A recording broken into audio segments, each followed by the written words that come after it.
Olá a todos, eu sou a Diana Tasqueto, eu sou doutoranda na Universidade de São Paulo, onde desenvolvo pesquisa em fundamentos de física quântica com projeto financiado pela FAPESP. Bem, o meu objetivo nesta palestra é tentar convencê-los de que, no contexto da física fundamental, não há fronteira clara entre física e filosofia. Considerem a pergunta: o que significa fazer filosofia? Né? A resposta óbvia significa pensar sobre, discutir, propor soluções para problemas filosóficos. Então, o estudante, antes de mais nada, ele deve aprender a identificar problemas filosóficos, certo? E eu digo para vocês que, no que diz respeito à classe de problemas filosóficos que aparecem na tarefa de tentar entender a natureza da realidade, se você sabe o que é um problema filosófico e você sabe o que é um problema científico, você vai perceber que, com frequência, eles são o mesmo e único problema. E aí, nessas circunstâncias, o entrelaçamento, a interdependência da física e da filosofia salta aos olhos. Tudo bem? Mas isso são só palavras, né? Eu preciso deixar isso concreto, eu preciso mostrar isso para vocês. E, para tanto, eu vou utilizar o exemplo da transição da noção de espaço e tempo clássica para a noção de espaço-tempo relativística.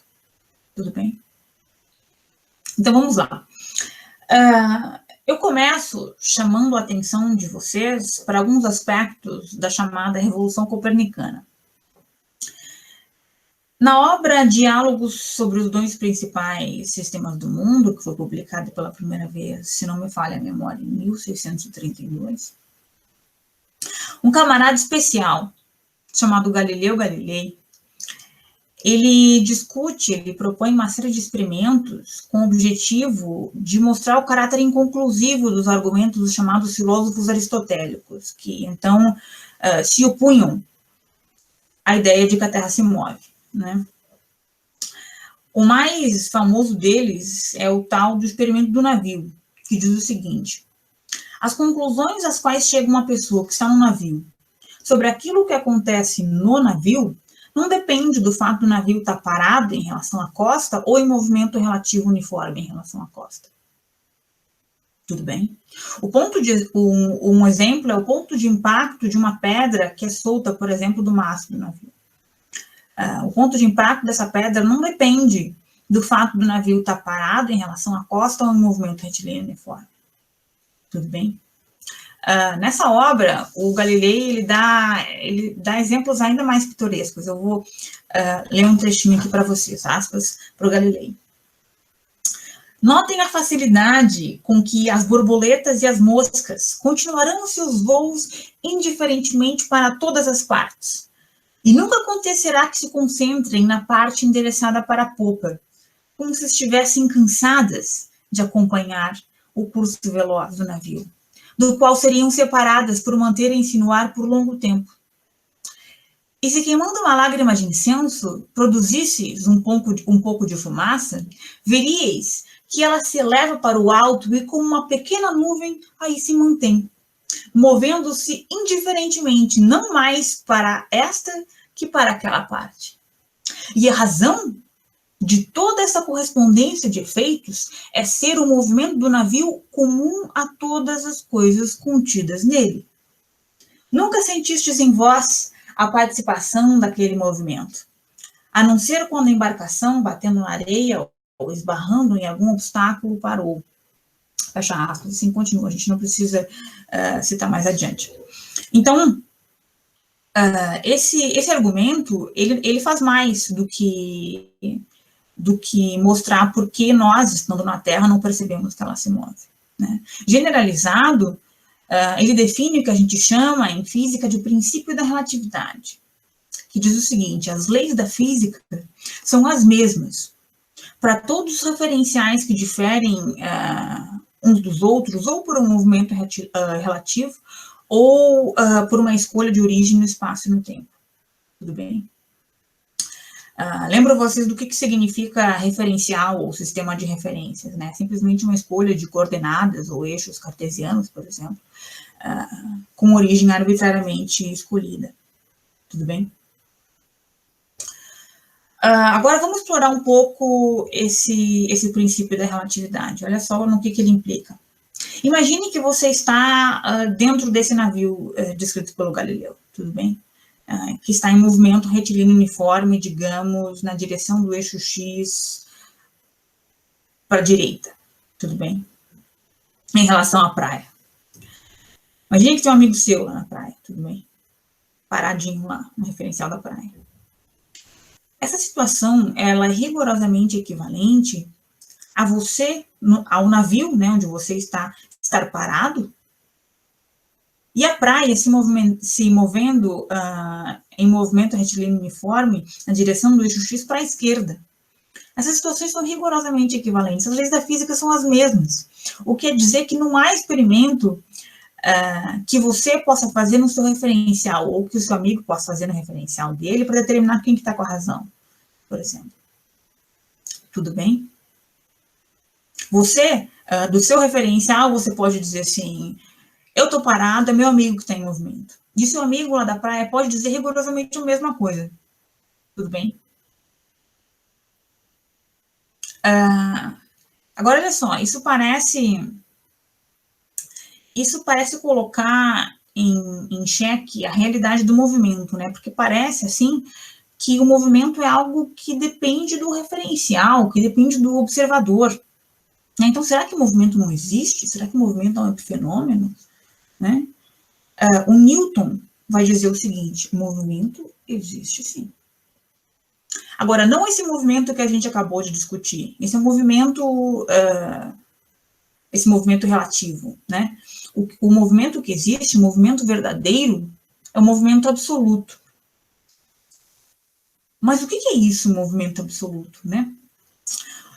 Tudo que se move, gente, se move em relação a algo, tudo bem? Então, o movimento absoluto definido em relação a que um objeto com movimento absoluto se move, a saber, o espaço absoluto.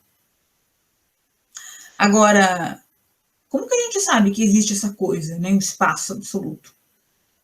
Newton vai dizer o seguinte, experimentos. Experimentos nos mostram que o espaço absoluto existe. O argumento vai mais ou menos assim. De acordo com Newton, considerações relacionais são incapazes de explicar o que ele chama de forças inerciais, tudo bem? Essas forças inerciais, elas envolvem, por exemplo, rotações. Não quero dizer referenciais com orientações diferentes, mas sistemas ativamente rotacionais. Vamos fazer um experimento mental. Imagine um universo onde há apenas duas esferas ligadas por uma corda, tudo bem? E imagine que o sistema esferas-corda, ele é impulsionado de maneira que esse sistema gira em torno do seu eixo geométrico, tudo bem? Nota que se não fosse a corda, as esferas tenderiam a fazer um movimento linear, uniforme, certo? Mas, dada a corda, então, a tensão na corda, né, que no caso é a força centrípeta, vai fazer com que esse sistema gire em torno do seu eixo geométrico, certo? Tudo bem? Agora, olha só, imagine que tem um observador que está sentado em uma das esferas. Em um primeiro momento, ele pode achar que ele está parado, né? Mas olha só o que ele pode fazer. Ele pode medir a tensão na corda. E isso lhe permitirá perceber e quantificar a rotação. E ele vai saber que está em movimento. Né? Porque olha que não é possível, nesse caso, fazer considerações relacionais como aquela que a gente fez no exemplo do navio, certo? Não é possível, nesse caso, dizer assim, as esferas estão paradas e é o universo que está girando. né? Não é possível dizer isso porque se as esferas estivessem paradas, não existiria tensão na corda, né? Mas existe tensão na corda, você mede isso. Então, o movimento das esferas é um movimento verdadeiro, esse movimento existe, tudo bem? E como tudo que se move em relação a alguma coisa, esse sistema só pode estar se movimentando em relação ao espaço absoluto. Tudo bem? No Principia, o Newton, ele cita um experimento que ficou muito famoso, que é o chamado experimento do balde, que funciona assim. Imagine um balde com água, está preso em uma corda que está suspensa em algum lugar, tudo bem? Imagine que esse sistema, balde, corda, é torcido muitas vezes de maneira que há energia potencial elástico suficiente na corda para que o sistema gire quando solto. Tudo bem? Agora, o que acontece? Em um primeiro momento, né, o balde está parado e a água está parada também, a superfície da água está plana. Né? E assim, mas assim que o balde é solto e ele começa a girar, nos primeiros instantes a água continua parada, mas ela logo começa a girar também. E aí ela vai começar a subir pelas paredes do balde. E isso, diz Newton, é a evidência do espaço absoluto. Porque se assim não fosse, né, então a gente poderia dizer, seria possível dizer que elas giram, que a água e o balde giram na mesma proporção, né? De tal maneira que seria possível dizer que elas estão em repouso uma em relação à outra, né? Mas isso não acontece, não é isso que a gente observa. Então, diz Newton, o movimento do balde é verdadeiro, existe. E como tudo que se move em relação a algo, o balde só pode estar se movimentando em relação a uma coisa, né? O espaço absoluto. Tudo bem? Eu vou citar mais um exemplo para que vocês não achem, né, que só rotações caracterizam o que Newton chamava de movimento absoluto. Imagine que você está dentro de um avião, tudo bem, que está prestes a levantar voo.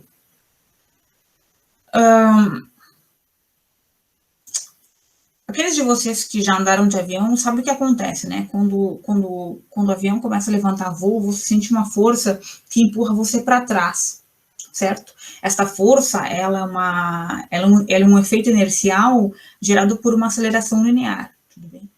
Note que você está parado dentro do avião, mas você sente essa força, certo? Nesse ponto da minha fala, é pertinente fazer uma distinção agora entre referenciais inerciais e referenciais não inerciais. Referenciais inerciais são referenciais que diferem uns dos outros por um movimento retilíneo uniforme ou por uma escolha de origem, tudo bem? E para estes referenciais, a gente sabe que vale o princípio da relatividade de Galilei, certo? As leis da física são as mesmas. Se eu tô num navio que se move com velocidade constante na direção do eixo X para a direita, e a praia está parada, essa situação é rigorosamente equivalente ao navio estar parado e a praia se movimentando com velocidade constante na direção do eixo X para a esquerda. Tudo bem? Agora, será que dá para fazer algo parecido no caso do avião, que a gente acabou de discutir?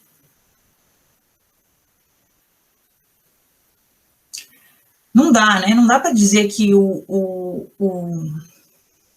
que a situação que o avião está indo na direção do eixo X, por exemplo, para a direita, e a pista está parada, é equivalente ao avião estar parado e a pista em movimento constante na direção do eixo X para a esquerda, certo? Por que não? Porque você que está dentro do avião, você sente uma força, e quem está na pista não sente nada, certo? Então não há simetria. Não há nesse caso, que você está num referencial não inercial, né, sentindo essa força, não há simetria no caso que como há no caso de referenciais inerciais, tudo bem?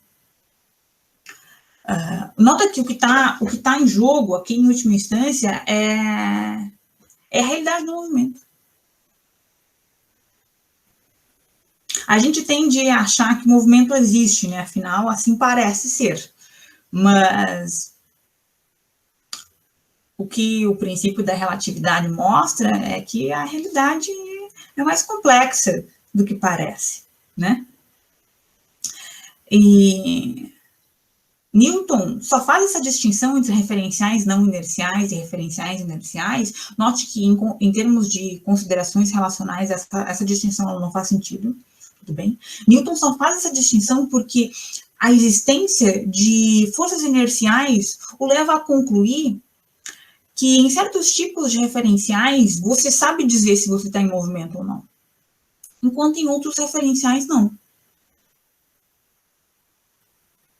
Tudo bem?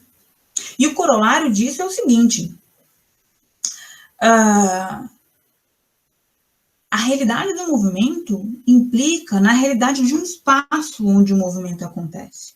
Implica na realidade dos instantes de tempo em que o movimento ocorre. Então, a realidade do movimento implica na existência do espaço e do tempo como entidades independentes. Movimento absoluto implica em espaço e tempo absolutos. Tudo bem? Vamos dar um passo para trás e pensar um pouco sobre as nossas intuições de espaço e tempo. A nossa intuição é de que o espaço é como um receptáculo, né? Parece que o espaço contém objetos, né? Assim como o seu quarto contém a sua cama, o seu armário, assim por diante,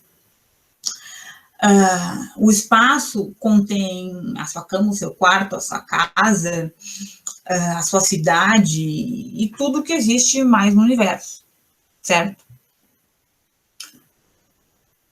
Algo parecido parece ser verdade sobre o tempo, né? Tudo que acontece, acontece no tempo. O tempo parece ser algo dotado de extensão. E como nós estamos acostumados com receptáculos vazios, né, parece fazer sentido falar em um espaço vazio. Parece fazer sentido falar em um tempo vazio, né, sem processos. Nossa intuição é de que se alguma inteligência superpoderosa extraterrestre decidisse congelar o movimento de tudo que existe no universo, não obstante isso, o tempo continuaria passando, né?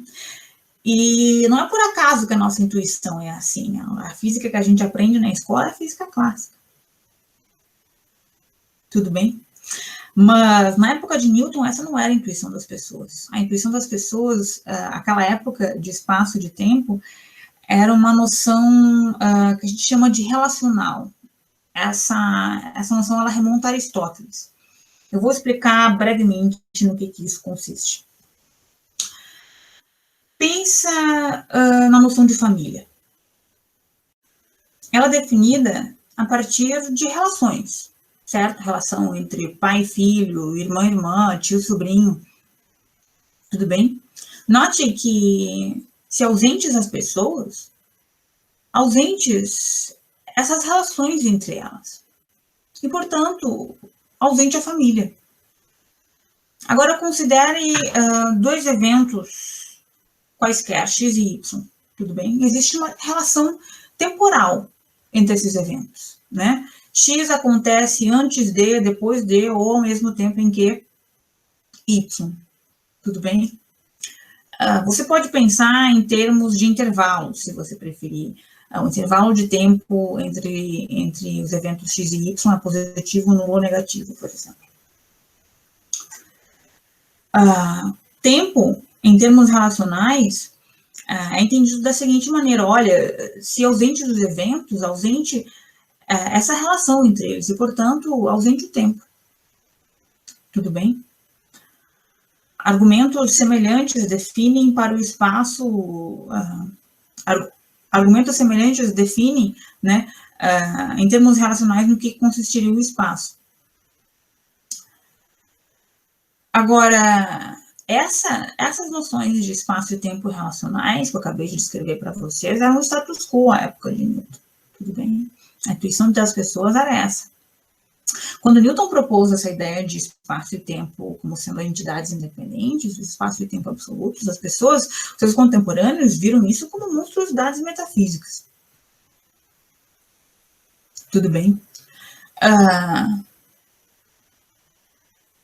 Leibniz bolou argumentos muito engenhosos contra a noção de espaço e tempo absolutos. Tudo bem, mas Leibniz defendia, como eu disse, o status quo da época, que era a noção relacional, né? Eu não vou entrar nessa discussão, o que seria a discussão a discussão sobre as noções substantivistas de espaço e tempo, que vem espaço e tempo como entidades independentes, né, como faz o Leibniz, versus a concepção relacional, porque esse não é o escopo da palestra.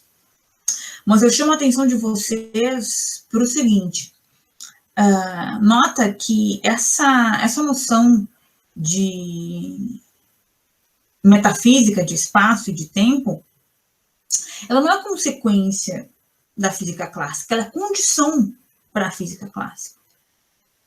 Tudo bem? Nota o seguinte, eu vou compartilhar minha tela aqui com vocês rapidinho.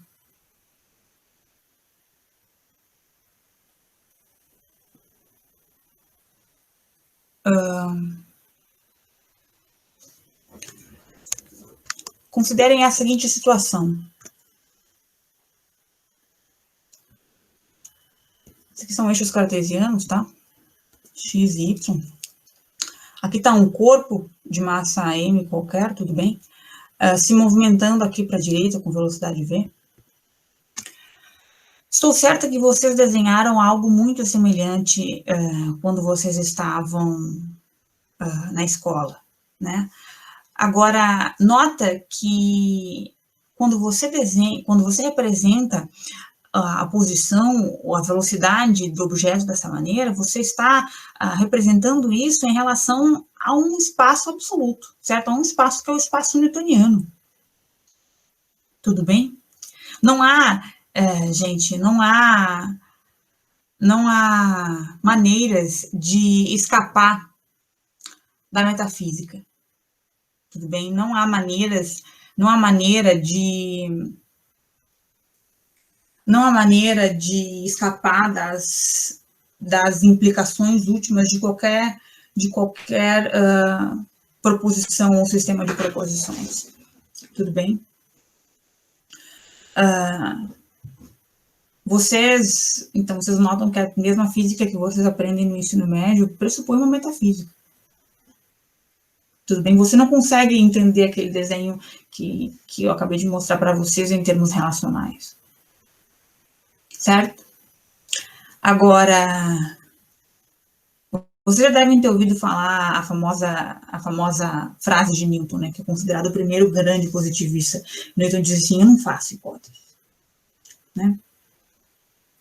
Para Newton, essa noção de espaço e de tempo não eram hipóteses metafísicas, embora elas fossem. Tudo bem?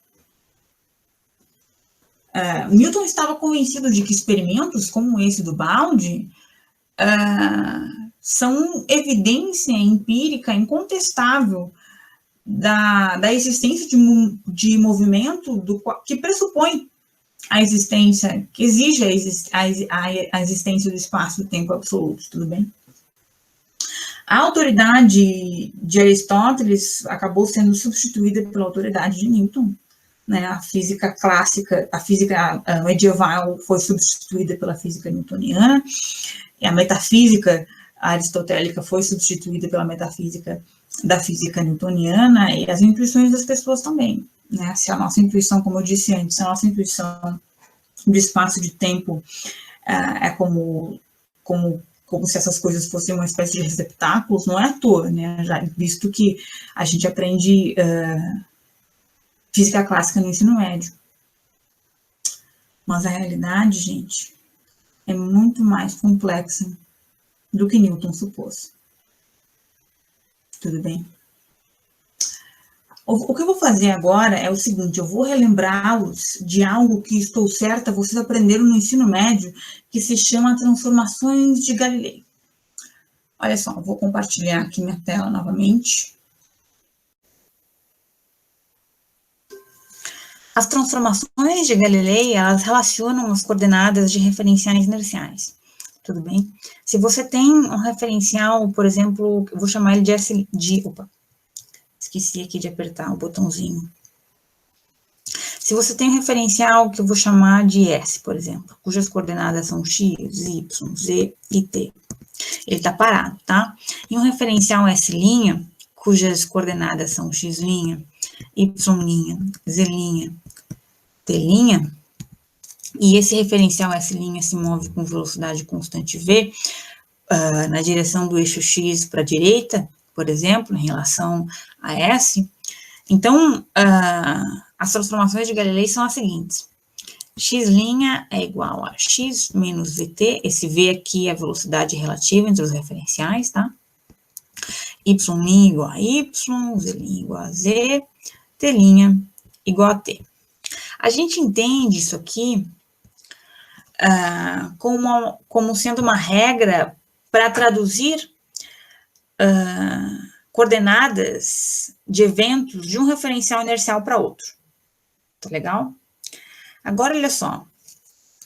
Quando você tem uma igualdade, como essa aqui, por exemplo, qualquer operação que você faça, se você a fizer de ambos os lados da igualdade, você mantém a igualdade, certo? Por exemplo, se você que multiplica por 2, multiplica aqui por 2, a igualdade se mantém. Se você divide aqui por 100, divide aqui por 100, a igualdade se mantém. Tira raiz, a igualdade se mantém, certo? Agora, considere novamente essa mesma igualdade aqui. Eu vou fazer a mesma operação de ambos os lados da igualdade. Eu vou multiplicar tudo por... vou fazer essa operação aqui, ó. Del T. Tudo bem? Isso aqui vai ser por linearidade, né? Del X, del T, menos del T, VT, certo? Agora, olha só.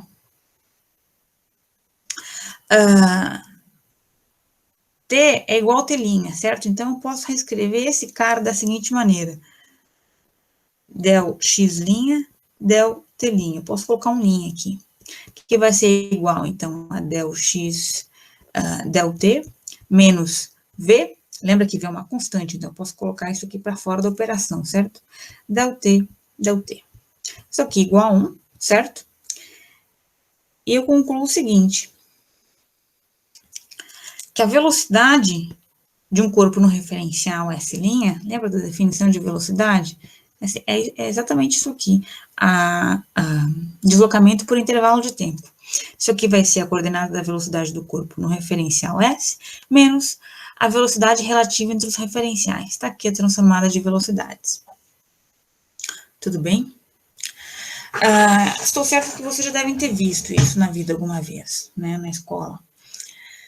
Eu quero que vocês considerem este fato à luz de outro, que é o seguinte. Maxwell provou ser consequência das leis do eletromagnetismo, isso aí no final do século XIX, que a velocidade da luz é uma constante. Tudo bem? Essa velocidade é a velocidade de limite da natureza. Nada viaja mais rápido do que a velocidade da luz. E a gente chama essa constante de C. Tudo bem? C é a velocidade da luz. E em SI, isso equivale a aproximadamente 300 mil metros por segundo. Então, se eu te perguntar quanto vale a velocidade da luz no referencial S, por exemplo, você sabe me dizer na lata, né? Vale C. E no referencial S'? Bom, de acordo com essa transformação que a gente acabou de derivar aqui, né? No referencial S' teria que ser isso aqui. Certo? Mas espera aí. A gente discutiu antes que vale para referenciais inerciais e o princípio da relatividade, né? As leis da física são as mesmas para todos os referenciais inerciais. Então, se no referencial inercial S a velocidade da luz é c, no referencial inercial S' também deve ser c. E, no entanto, a gente acabou de derivar isso aqui, né? Em contradição com o princípio da relatividade. Então, ou a velocidade da luz não é constante, igual a c, ou há um problema com as transformações de Galilei, ou ambas as coisas, né, por modos tollens. A velocidade da luz ser constante igual a c, gente, é um fato experimental muito bem estabelecido. Então, o problema não deve estar aí. O problema está nas transformações de Galilei. Elas precisam ser substituídas, tá? Então, a gente precisa ir atrás das transformações corretas. Elas são as chamadas transformações de Lorentz. É isso que a gente vai fazer agora. Tá legal? Eu quero que vocês considerem a seguinte pergunta. Como que a gente faz, né? Para construir, para fazer esse descobrimento, né? Para construir as transformações corretas. O que a gente sabe, né? O que a gente pode tomar por fato? Francis Bacon famosamente disse, né, a natureza só pode ser comandada se ela for obedecida. O que a gente sabe é que vale o princípio da relatividade, isso é um fato experimental, né? E a gente sabe que vale também a velocidade, a constância da velocidade da luz, esse é outro fato experimental. E tomando esses fatos experimentais por postulados, gente, você segue toda a teoria da relatividade restrita. Tudo bem? Eu vou mostrar isso para vocês agora, de maneira muito simples, resumida, mas eu vou fazer assim, eu vou derivar as transformações de Lorentz para vocês, que são o coração da teoria da relatividade restrita, né? E eu vou fazer de um jeito muito mais simples e direto do que os livros de física costumam fazer. E eu peço, então, que vocês acompanhem meu raciocínio com bastante atenção. Eu vou ser muito didática e eu quero que vocês se deem conta, à medida em que a gente avança nisso, na argumentação, como que de maneira tecnicamente tão simples a gente faz descobertas científicas, né, faz descobertas sobre o mundo físico tão extraordinárias e com implicações filosóficas tão profundas. Tudo bem? Então, vamos lá. Deixa eu apagar isso aqui, que eu não vou usar mais. Eu começo apresentando para vocês algo que a gente chama em física de relógio de luz.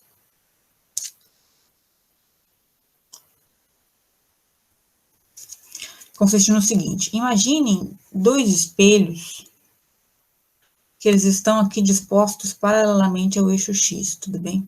A uma distância L0, com as faces refletoras uma de frente para o outro, uma de frente para a outra, tudo bem?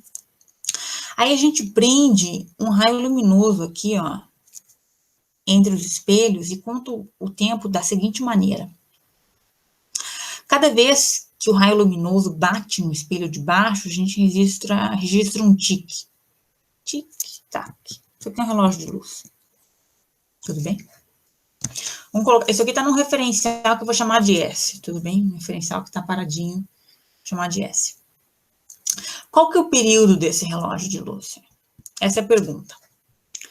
Lembro vocês da definição de período, né? O período é o tempo que demora para o mesmo evento se repetir.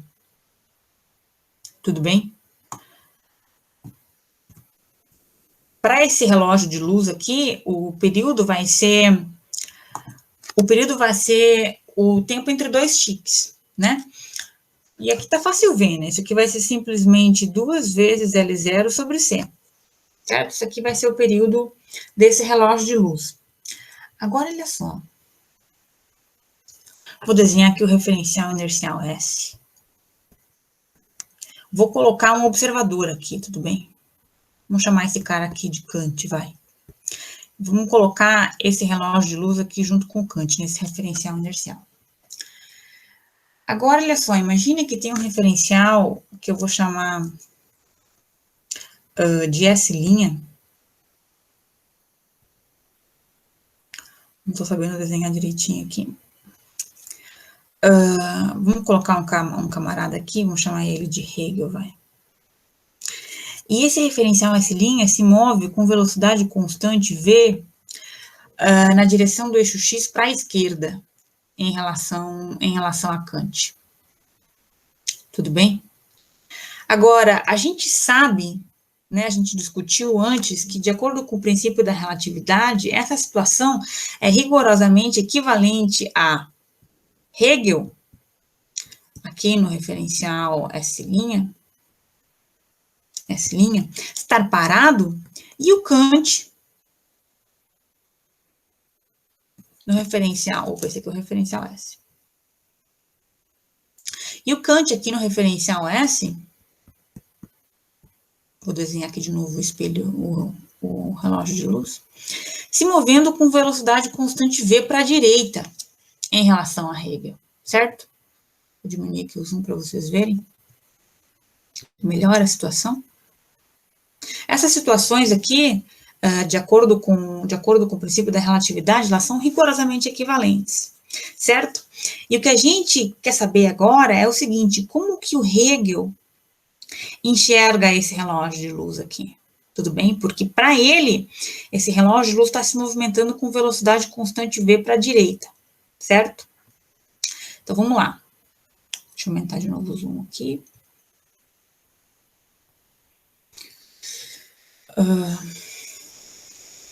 Vou desenhar novamente aqui os espelhos, eles estão a uma distância L0, certo? Lembra que isso aqui está indo com uma velocidade constante v para a direita. Olha só, o raio de luz vai fazer o seguinte.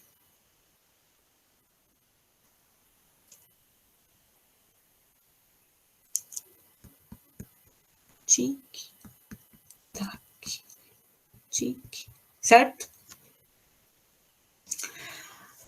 Agora o que a gente quer determinar é o período desse relógio de luz aqui, quer dizer, é o mesmo relógio de luz, mas tal como observado por Hegel, tudo bem? Eu vou chamar esse período aqui de T1. Olha só. Nota que esse tamanho aqui, ó, é V, né? Porque essa coisa está indo para a direita com velocidade V, vezes a metade do período, certo? E esse tamanho aqui, ó, é C, que é a velocidade da luz, certo? Vezes a metade do período.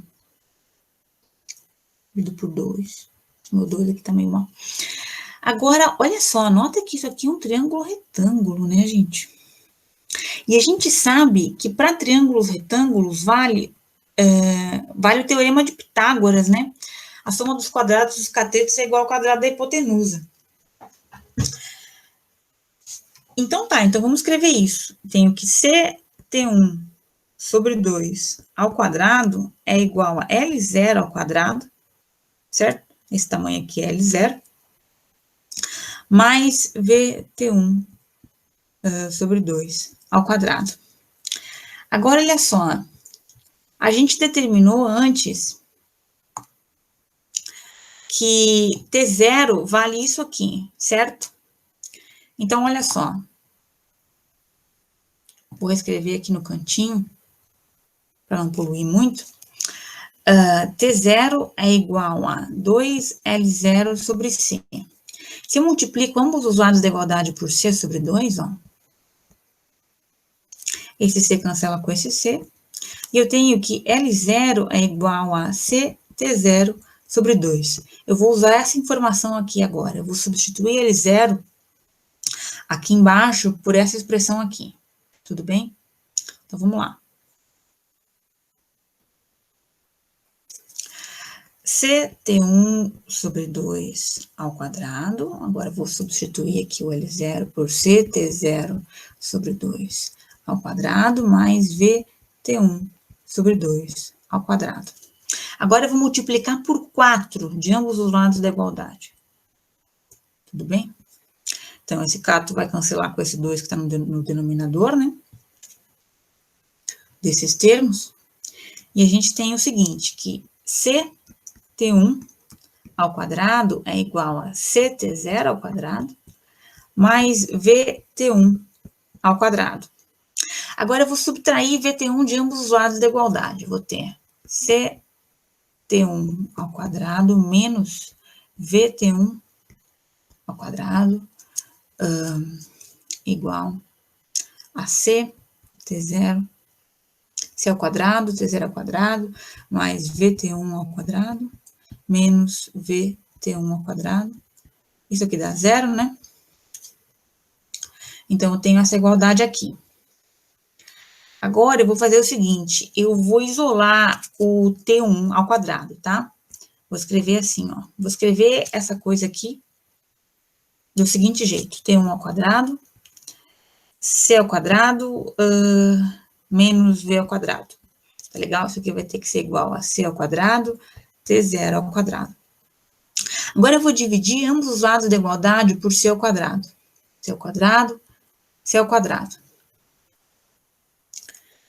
E eu tenho o quê? T1 ao quadrado, C ao quadrado sobre C ao quadrado é 1, certo? Menos V2 sobre C2. Que vai ser igual a T0 ao quadrado, certo? Esse C2 cancelou com esse C2 aqui no denominador. Agora, eu vou dividir ambos os lados da igualdade, olha só, por esse fator aqui. 1 menos V2 sobre C2. 1 menos V2 sobre C2. Isso aqui cancela.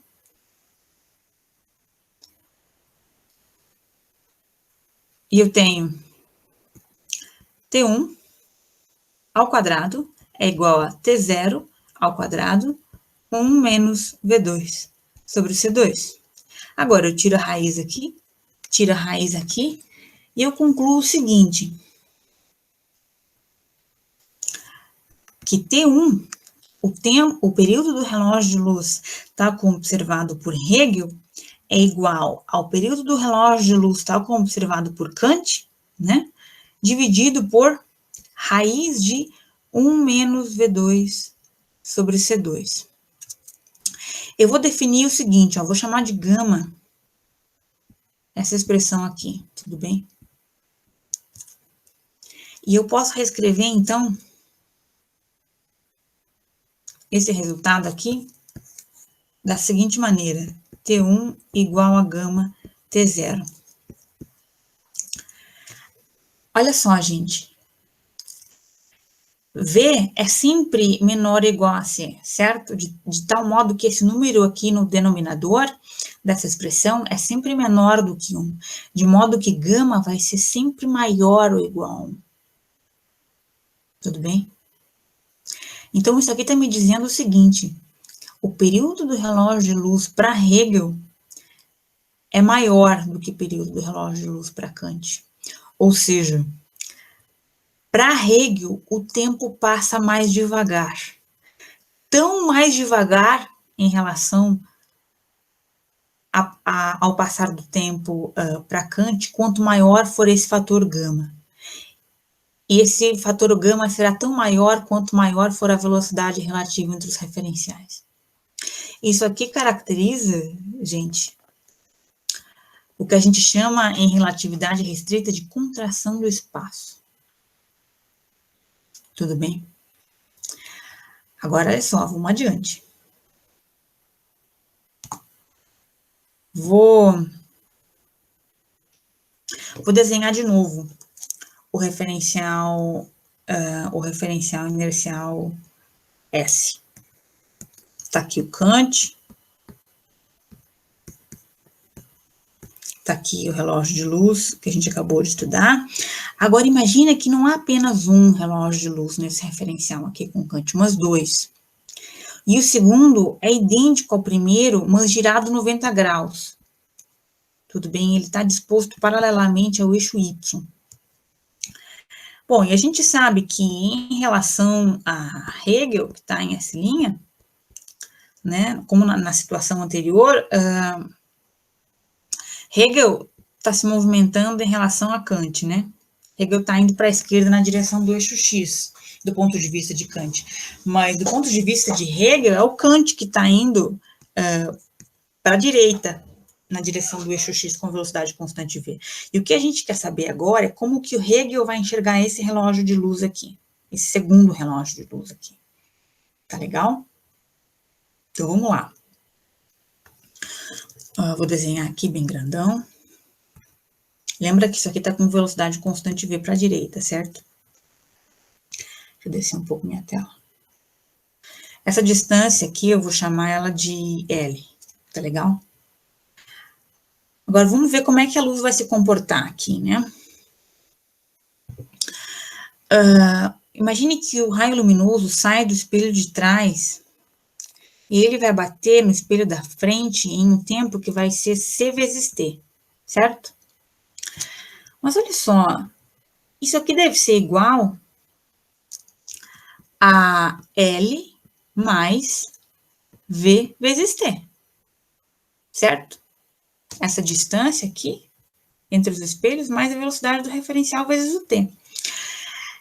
E o raio luminoso vai voltar em um tempo t' que vai ser dado por ct' igual a L, novamente, né? Agora menos, porque está na direção oposta, né? vt'. Então, o período desse relógio de luz aqui, olha, o período é o intervalo entre dois tiques, certo? Isso aqui tem que ser t mais t', certo? E daqui a gente tira o seguinte, ó. Daqui a gente tira que t é igual a L, c menos v, e daqui a gente tira que t' é igual a L, c mais v. Tá legal? Usando isso, aqui, vou só reescrever. C menos V mais L, C mais V. Tá legal? Agora, essa é uma questão de álgebra, tá? Vou fazer rapidinho aqui. 2LC, fazendo MMC, C2 mais V2. Isso aqui é igual a 2L, C1 menos V2 sobre C2. Agora, olha só. Esses relógios de luz, eles estão no mesmo referencial, né? Então, o período desse primeiro relógio de luz aqui, T1, deve ser o mesmo que o período desse relógio de luz aqui, T2. Porque eles são iguaizinhos e eles estão no mesmo referencial. Então, tá. Então, aqui isso aqui tem que ser igual a T1. Mas a gente determinou quanto que é T1, né? Pouco tempo atrás, isso aqui é igual a gama T0. E a gente determinou quanto que é T0, certo? T0 vale 2 vezes L0 sobre C. Então, agora eu vou usar esses dois fatos aqui, ó. Essas igualdades aqui. Olha só. Vou escrever aqui embaixo.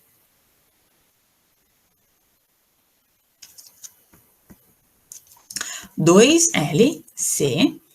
E esse fator aqui, nota que é simplesmente gama ao quadrado, certo? Vou escrever aqui, gama ao quadrado. Isso aqui tem que ser igual a... Vamos voltar lá. Gama 2L0 vezes C.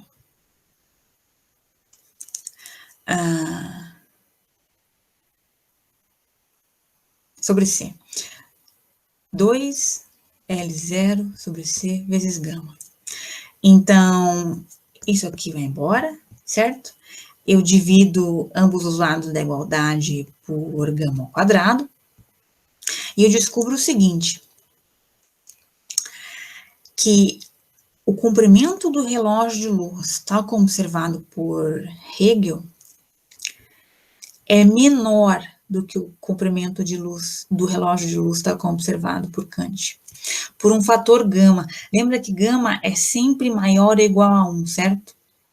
Então, olha só, se você tem um objeto que está disposto paralelamente à direção do movimento, os observadores em referenciais inerciais relativos, em movimento relativo, podem discordar sobre o tamanho do objeto. Isso aqui caracteriza o que a gente chama em relatividade restrita, contração do espaço. Tudo bem? Então, gente, para já, a gente pode dizer que absolutos o espaço e o tempo não são, né? Agora, com esses resultados, a gente pode derivar as transformações de Lorentz, eu vou fazer aqui para translações no eixo X, tá? Utilizando só esses fatos que a gente acabou de determinar, da contração do espaço, da dilatação do tempo, e a seguinte relação que eu vou mostrar para vocês agora. Vou desenhar novamente aqui o referencial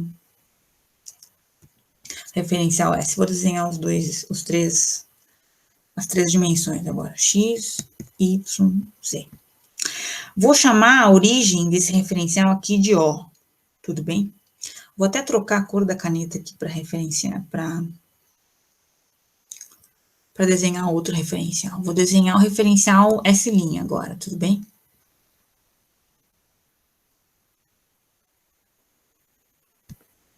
As três dimensões aqui. Aqui é Z', a origem vai ser O', tudo bem? Finalizando aqui, isso aqui vai ser Y', esse aqui é o referencial S'. Tá legal? E a gente vai considerar, imagina um evento pontual de duração instantânea, eu vou chamar de lambda, tudo bem? A relação que a gente vai estudar é a seguinte, olha só. Deixa eu voltar para a cor preta aqui.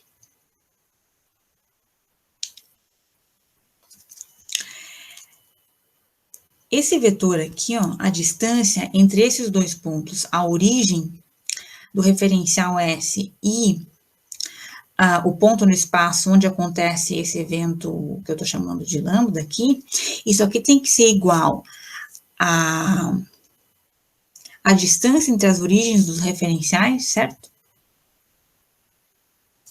Mais a essa distância aqui.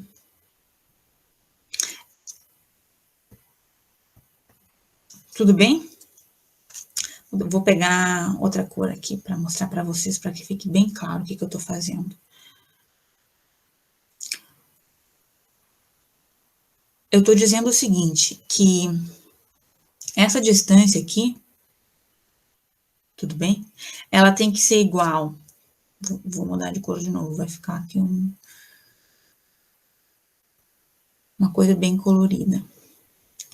Tem que ser igual a essa distância aqui, né, que eu desenhei o azul, tem que ser igual a essa distância, né, mais essa distância aqui. É isso que está escrito aqui. É isso que eu acabei de escrever aqui. Tudo bem? E com essa relação, gente, com os resultados que a gente acabou de descobrir, de dilatação do tempo e contração do espaço, a gente consegue construir as transformações de Lorentz. Tá legal? Vamos considerar como é que... deixa eu voltar para... Eu não lembro, onde é que está meu... Eu preciso voltar para a cor. Para essa cor aqui. Vamos estudar como é que essa relação aqui... Como que um observador em S observa essa relação aqui, tudo bem? Essa distância aqui, para ele, né, vai ser o quê? Essa distância aqui vai ser simplesmente... Vou diminuir aqui para vocês conseguirem enxergar melhor. Essa distância aqui, para ele, né, vai ser igual a x, simplesmente. Essa distância aqui vai ser igual a v vezes t, certo? E essa distância aqui, ó, vai ser igual a x... Opa, eu tinha esquecido falha grave. Eu esqueci de colocar um linha aqui nesse x. Pronto. Resolvido.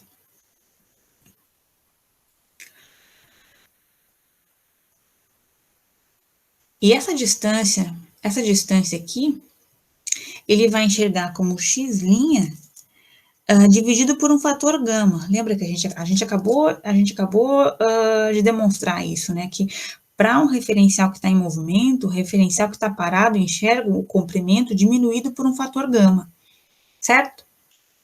Então, olha só como que o S, como que um observador em S vai enxergar essa relação aqui.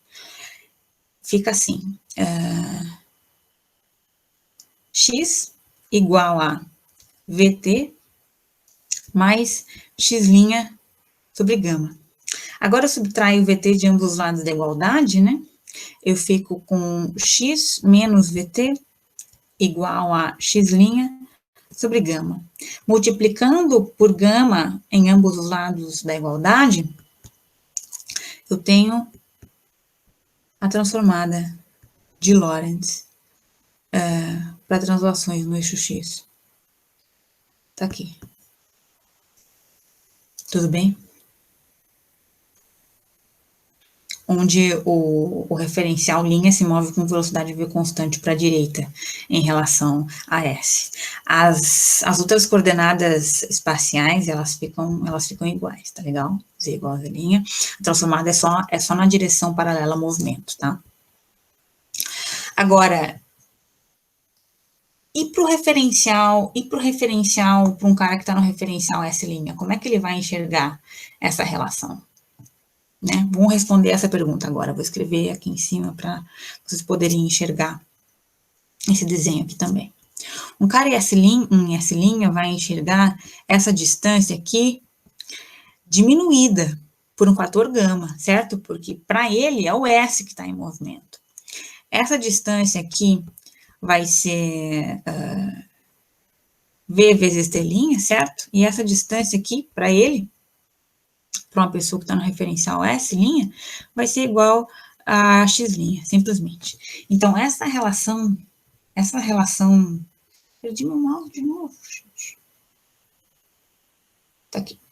Essa relação aqui, ó, para S' vai ficar assim.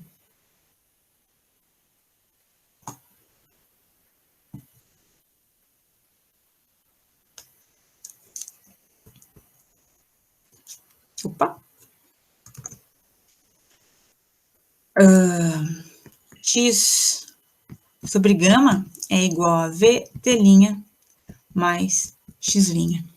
Então, multiplicando por gama em ambos os lados da igualdade, né? A gente tem X é igual a gama X' mais VT'. Tá aqui.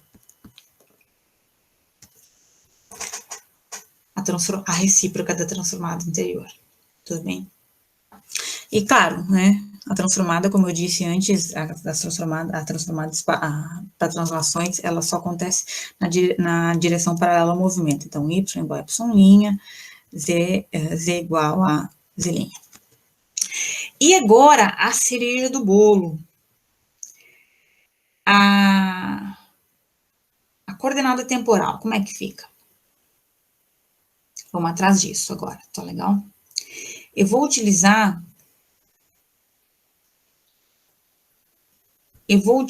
esses resultados que a gente acabou de derivar. Tá legal? Eu vou utilizar isso aqui. E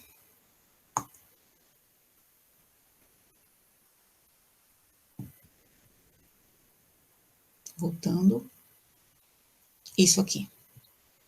Tá legal? Olha só, agora vou fazer algumas manipulações algébricas. Eu peço que vocês acompanhem. É importante entender cada passo. Eu vou reescrever essa expressão aqui do ladinho de novo, tá?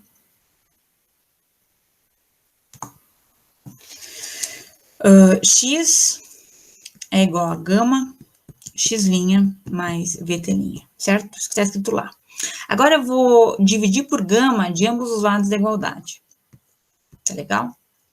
Então, eu tenho aqui X sobre gama é igual a X' mais VT'. Agora, eu vou usar aquela igualdade que eu determinei para X' e vou substituir aqui. Tudo bem?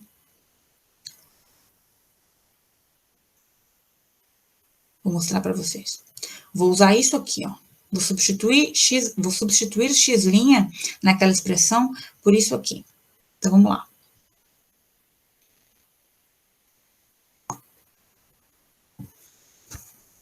X sobre gama é igual a gama x menos v vezes t mais vt'.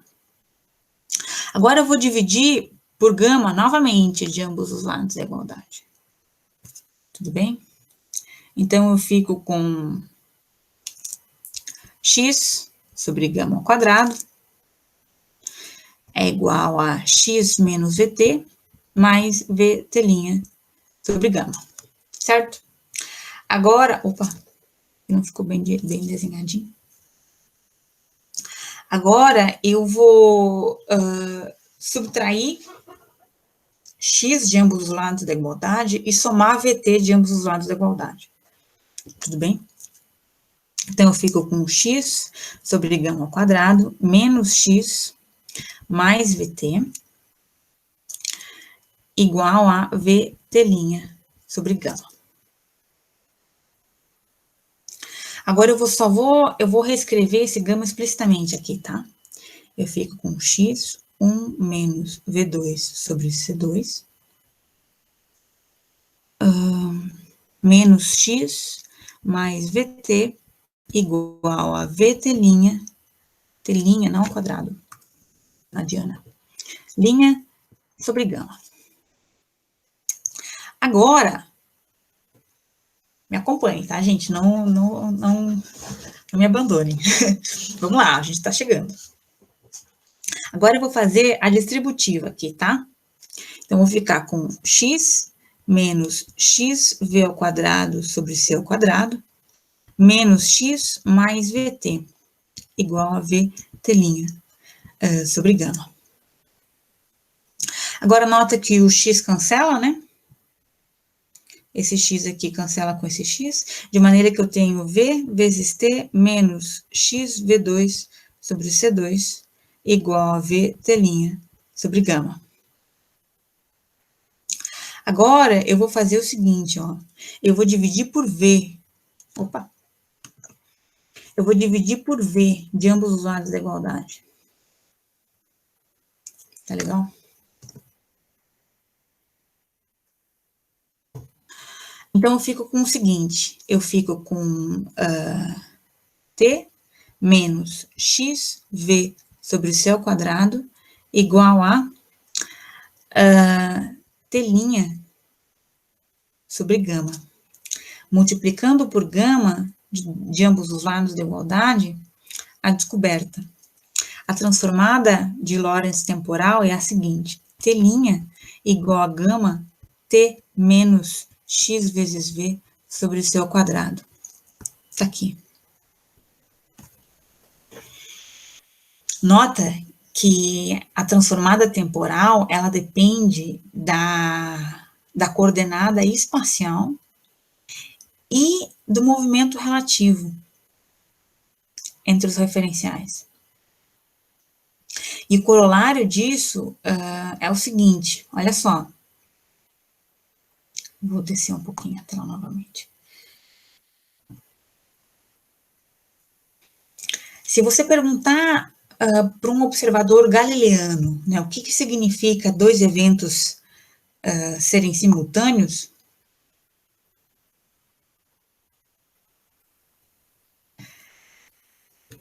retomando, se você perguntar para dois observadores galileanos o que significa dois eventos serem simultâneos, repito, ele vai dizer assim, olha, significa que esses eventos aconteceram ao mesmo tempo, né? Então, se você tem eventos, que eu vou chamar aqui de alfa e beta, em uma dimensão, as dimensões de alfa são x1, t1, e de beta, x2, t2. Isso aqui está no referencial S, inercial, tá legal?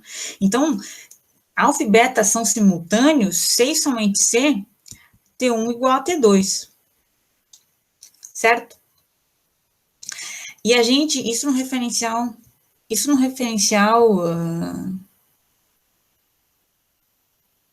Isso no referencial inercial S, né?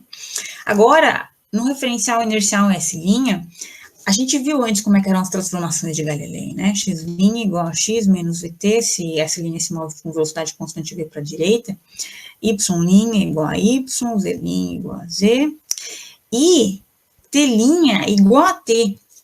Então, do ponto de vista das transformações de Galilei, se esses eventos são simultâneos em um referencial, no referencial S', esses eventos também vão ser simultâneos, né? Em vista dessa igualdade aqui. Tudo bem? Só que essa noção de simultaneidade, ela precisa ser abandonada, gente, à luz desse resultado aqui. Agora, as transformadas não são mais desse tipo aqui, né? Então, e o que a gente determina é que se eventos são simultâneos em um referencial inercial, eles podem acontecer em ordens diferentes em outro referencial inercial, tudo bem? Se alfa é simultânea a beta em S, alfa pode acontecer antes ou depois de beta em S'. Tudo bem? Isso aqui caracteriza o que a gente chama em relatividade restrita de relatividade da simultaneidade. A simultaneidade não é mais um absoluto, como era antes, na física newtoniana, que englobava as transformações de Galilei. Tudo bem? Eu acho que a Mayra, ela vai usar esse resultado da relatividade da simultaneidade na palestra dela, que é depois da minha, neste evento, então vocês sabem, isso não vai mais parecer estranho para vocês, né? Vocês sabem exatamente de onde essa noção vem dessa discussão que eu acabei de ter com vocês aqui. Tá legal? E eu chamo a atenção de vocês por quão longe a gente foi, né, o quanto que a gente descobriu a partir de 2 fatos experimentais apenas, né, da relatividade do princípio da relatividade, do princípio da relatividade e da constância da velocidade da luz. Manipulando isso de maneira inteligente, a gente refutou a metafísica da física clássica. Tudo bem? Mas as implicações metafísicas, gente, não param aí.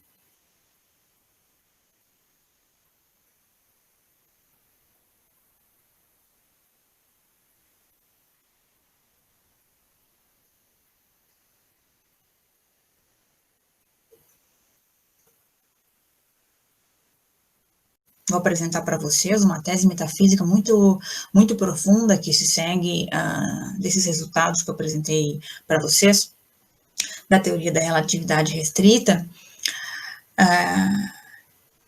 Tese metafísica essa que a gente não poderia ter almejado ou vislumbrado a partir dos fatos experimentais com os quais nós iniciamos o nosso raciocínio, né? E, então, isso ilustra também a maneira com que a física e a metafísica estão entrelaçadas. E para apresentar essa tese para vocês, eu vou precisar de uma noção que os filósofos, os matemáticos chamam de relação de equivalência, que consiste no seguinte: seja R um conjunto qualquer num vazio, a gente diz que a relação R que está contida no produto cartesiano de x com x é uma relação de equivalência em x, se R satisfizer os seguintes quesitos. Para todo A que pertence a x, A é equivalente a A. Essa propriedade a gente chama de reflexividade. Se A é equivalente a B e B é equivalente a A, se A é equivalente a B, então B é equivalente a A. Certo? Essa propriedade a gente chama de simetria. E se A é equivalente a B e B é equivalente a C, então A é equivalente a C. Tudo bem? Essa propriedade a gente chama de de transitividade. Agora, considere o seguinte, seja R, nessa definição, a realidade, tudo bem? A realidade, então, vai ser uma relação de equivalência, no sentido de conjunto de coisas que são simultâneas para um observador a cada instante. A gente vai entender isso por realidade. E R é um subconjunto de X com X, lembra? E X é o universo, tudo bem? Seja X o universo, no sentido do senso comum, no sentido de a totalidade das coisas que existem. Nota que se segue, então, com essas definições, que se eu e você somos reais, então tudo o que é real para mim também é real para você. Vamos sistematizar esse raciocínio. Primeiro, o meu agora é real. Essa é a nossa primeira premissa. A segunda é a seguinte: há pelo menos um outro observador, como você, por exemplo, que é real e pode, demais, estar em movimento relativamente a mim.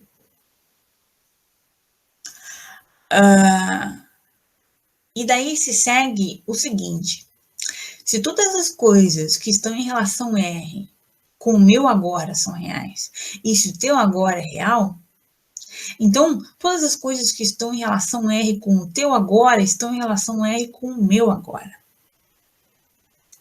Agora, olha só. Vamos voltar. Tendo em mente esses resultados, essas ideias, né? Considere agora o seguinte.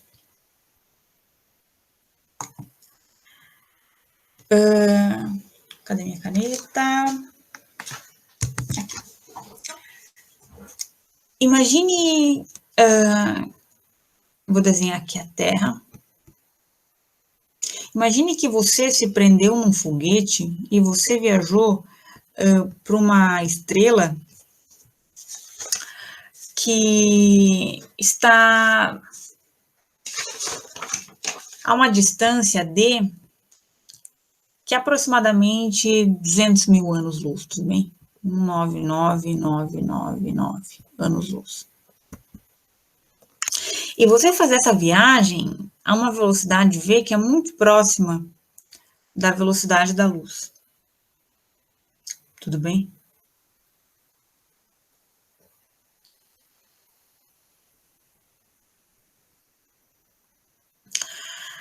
Imagine que você leva 2 anos para fazer essa viagem, tudo bem? Você demora 1 ano para ir, 1 ano para ir e outro para voltar. Tempo total de 2 anos. Tá legal? Para você, né? A pergunta agora é: quanto tempo vai ter se passado na Terra quando você voltar?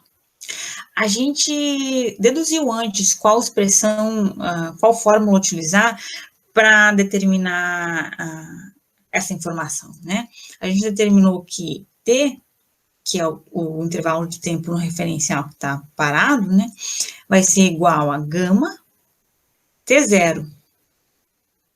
Então, T0, o período no seu referencial, né, são 2 anos. E se vocês calcularem o gama com essa velocidade aqui, ó, vocês vão perceber que esse gama é igual a 100. Então, eu tenho 100 vezes 2. Então, enquanto para você se passaram 2 anos apenas, para mim, que estou na Terra, e para todo mundo que ficou na Terra, vão ter se passado 200 anos.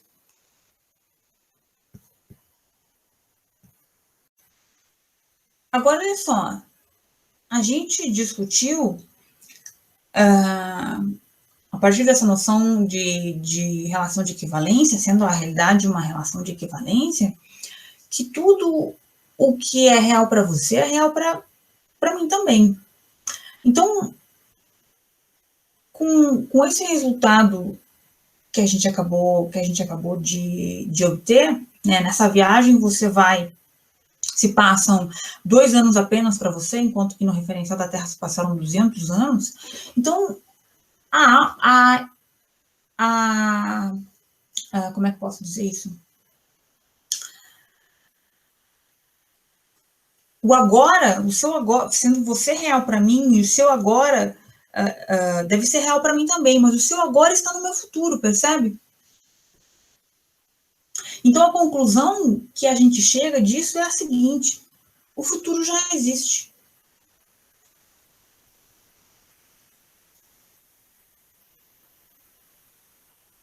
Esse é um resultado rigorosamente extraordinário, percebe? Porque se observadores, a realidade não pode depender do referencial em que você está. E se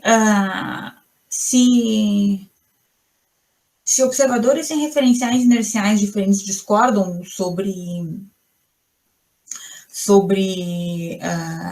intervalos de tempo, então existem eventos que são reais para um observador, né, que estão no agora de um observador, mas que ainda não aconteceram para outro observador. Mas eles devem existir, não obstante esse fato. Então, a gente deve concluir o seguinte, que o futuro não é aberto. A realidade, ela é como um bloco fechado. Tudo bem? Não há o vir a ser, né? Não há o becoming, tudo é. A nossa intuição de tempo newtoniana, né, de que o tempo parece ser uma variável na qual pontos são continuamente adicionados. Né? A gente tem a ideia de que a cada instante uma fatia da realidade surge e outra é destruída. Né? Mas não é esse o caso, à luz desse resultado que eu acabei de mostrar para vocês. Né? Tudo existe de uma só vez. A realidade é como um bloco fechado, repito. Você pode pensar da seguinte maneira, para ter uma intuição melhor do que isso significa. Da mesma maneira com que você tem partes espaciais, né, você existe de diferentes maneiras em diferentes partes do espaço, certo? E a parte do espaço na qual você não existe. Mas o espaço existe todo de uma vez, certo? Da mesma maneira o tempo. Você existe de diferentes maneiras em diferentes partes do tempo. Há partes do tempo em que você não existe, mas o tempo enquanto tal existe todo de uma vez. Então, tudo é. Percebe? E sob essa perspectiva, certos paradoxos sobre o tempo, como por exemplo o paradoxo do avô, eles perdem o seu significado, né? Nota que o paradoxo do avô, né, de você viajar para o passado e matar seu avô, isso só faz sentido se o futuro for aberto. E de acordo com esse argumento que eu acabei de discutir com vocês, assim não é. Né? Essa tese metafísica que se segue da teoria da relatividade restrita, somada à hipótese de que a realidade obedece uma relação de equivalência, ela é denominada, em filosofia da física, a gente chama essa tese de eternalismo. Tudo bem? O argumento original é de Hilary Putnam. Eu acho que o artigo original se chama Relativity and Geometry, que é de 67. Ou 63, não lembro a data exata. Mas o Putnam, ao anunciar a conclusão, ele dá o problema de tentar entender a natureza do tempo, né, com o qual os filósofos se degladiam aí desde a Grécia Antiga, por resolvido. E ele diz, não foram os filósofos, por vias especulativas, que resolveram o problema. Né? Isso é resultado de uma teoria científica. Né? Para a gente tentar entender a natureza da realidade, a gente tem que, a gente precisa olhar para a ciência, porque a realidade depende das características físicas do mundo. Né? Eu não vou dizer com Putnam que essa é a última palavra sobre o problema da realidade do tempo. Mas agora, olhando para a minha palestra como um todo, né, eu chamo a atenção de vocês para o seguinte, que na discussão que a gente fez sobre física clássica, né, a gente viu que a metafísica da física clássica ela não era consequência das ideias de Newton, né, mas elas são ponto de partida. E o que a gente acabou de discutir agora é uma consequência, uma tese metafísica que é consequência da teoria da relatividade restrita, né? Então, o que a gente vê com isso é que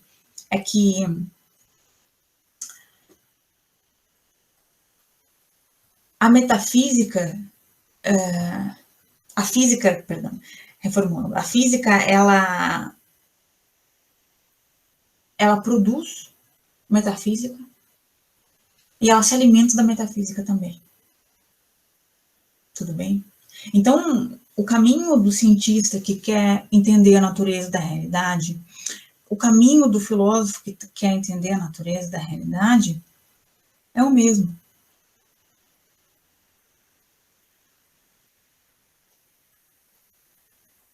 Aí vocês podem me perguntar assim, mas que caminho é esse? Como é que eu encontro esse caminho? Eu ensaio uma resposta fazendo minhas as palavras do filósofo Antônio Machado, que diz o seguinte, que escreveu o seguinte: caminhante, não há caminho. O caminho se faz ao caminhar.